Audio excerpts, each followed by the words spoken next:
Bonjour à tous, ici c'est Max, donc je vais vous présenter la suite du projet donc des intercalaires Super Battle. Je vais entrer tout de suite dans le sujet. Donc ici, le test réalisé pour ce qui est de la première partie des Super Battle, le test réalisé en imprimerie. Donc voilà, je zoome un peu. Donc là, on obtient bien du franc-bord, ce que je voulais, hein, où là on voit en entier le bord. Vous pouvez voir également que ça... Il y a les pochettes en dessous des cartes. On peut voir que ça dépasse vraiment bien, hein. Ça dépasse de chaque côté, même sur le côté, voilà.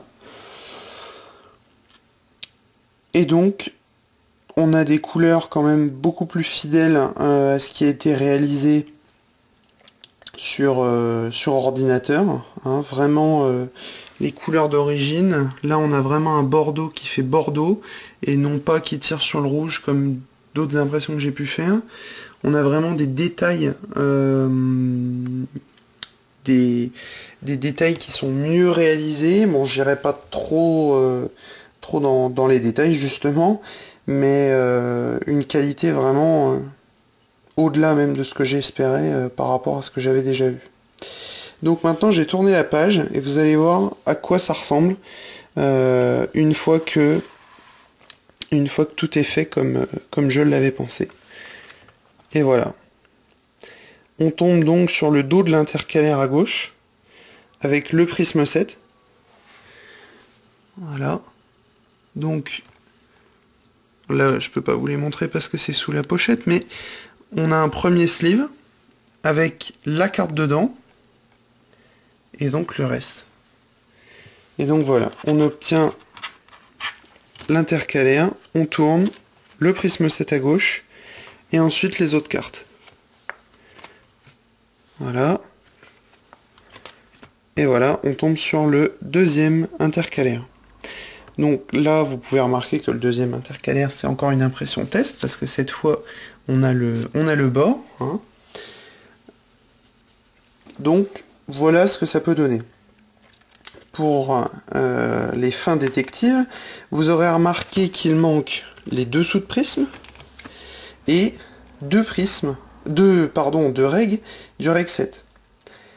Moi, je vais décider en fait d'utiliser des pochettes 4 cartes, de les incorporer en fait ici, sur la première page, avant le règle 7, et y mettre les dessous, et au dos, les deux règles en plus, donc les 37 et 38e règles,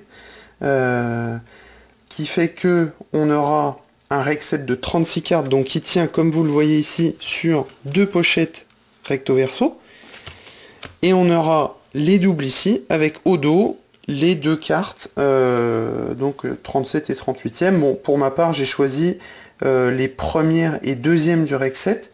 Pour certaines parties, s'il y a des puzzles, des choses comme ça, ce sera peut-être fait différemment. Voilà, voilà pour ce qui est donc de cette petite présentation. Je comprends qu'il y en a qui puissent peut-être pas trouver le choix des deux règles, mis à part intéressant. Pour ma part, c'est ce qui m'a semblé le mieux, parce que comme ça, en fait, on va se retrouver avec un intercalaire, le prisme 7, les dessous, les deux règles en plus, et du coup, seulement deux pochettes remplies, hein, les 36 emplacements, et du coup, on se retrouve avec un truc vraiment propre. Bon, ça reste mon choix, c'est pas forcément le vôtre. Donc voilà, je vous ai présenté ça. Maintenant, comme vous le voyez, le classeur n'est pas encore personnalisé, hein. Comme je l'ai dit, on peut personnaliser devant, sur le côté et au dos. Donc là où j'ai pas encore enlevé la pochette au dos. Donc c'est en cours. J'espère pouvoir vous présenter ça assez rapidement, hein, parce que on va dire que le plus gros est fait sur ce travail-là. Et puis voilà, qu'est-ce que je pourrais vous dire d'autre? Un petit cadeau que je vais vous faire, je vais vous présenter en avant-première les parties 3 et 4, donc des intercalaires, en format impression normale, donc sans comment dire, avec les bords d'impression. Et voilà, la partie 3. Donc la carte que j'ai choisie, vous pouvez voir C13 à côté, et puis le bandeau qui évidemment est coupé parce que c'est une impression maison entre guillemets. Donc ici j'ai choisi de mettre le texte en diagonale pour que ça fasse un effet différent. Je me suis, comme tout le reste, inspiré de ce qui s'était fait pardon, dans les guidebooks Made in Bandai, hein, les Cardass par 1 et 2. Et donc, la partie 4, que voici. Voilà. Donc vous pouvez voir que le bandeau a changé de couleur. Que dire de plus? Écoutez, j'espère que vous aimez bien ce que ça rend. Voilà, un beau sel, la carte. Donc toujours du texte. Alors, comme souligné un peu plus tôt dans le topic, le violet ne rend pas forcément très bien, oui, mais à l'impression. C'est seulement à l'impression maison, comme je disais, parce que dans le classeur, vous avez peut-être remarqué que le violet était beaucoup plus facile à voir, et donc ce sera le cas lors de l'impression finale. Voilà, donc je vous ai montré ce que ça rendait en vrai.